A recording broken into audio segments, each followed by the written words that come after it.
Solid ground is supposed to be the one thing we can trust. We build our lives, our homes, and our cities on the assumption that the earth beneath us will stay put. But what happens when the laws of physics seem to break and the soil turns into a killer fluid? This is the liquefaction nightmare. It is not a special effect.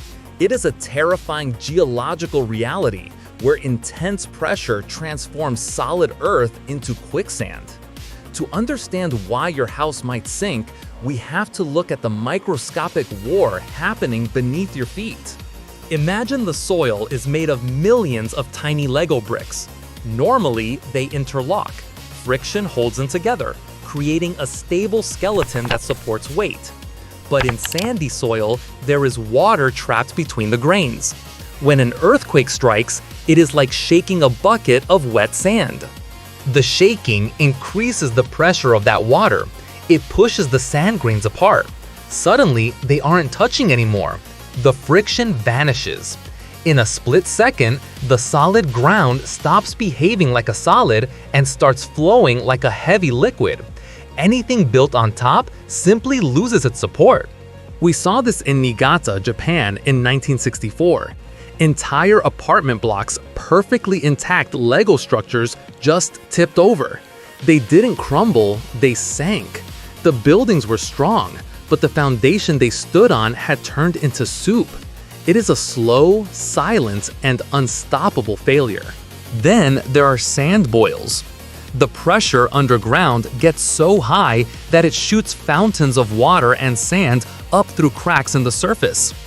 These sand volcanoes erupt in the middle of streets, burying cars and infrastructure under tons of debris.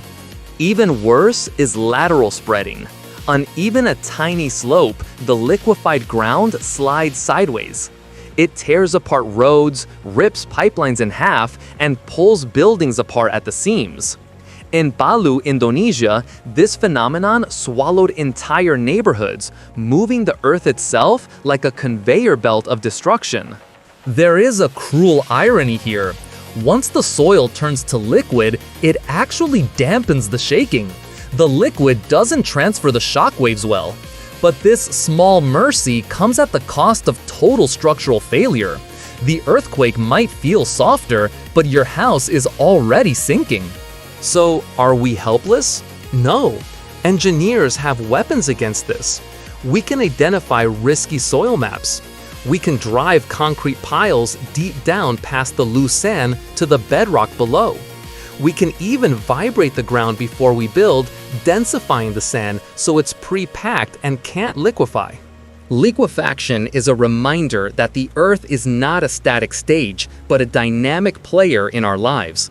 By respecting the physics of the ground beneath us, we can build cities that don't just stand up, but stay up, no matter how hard the world shakes. Thanks for watching. If you liked it, please subscribe, and don't forget to press the bell icon. We'll catch you on the next one.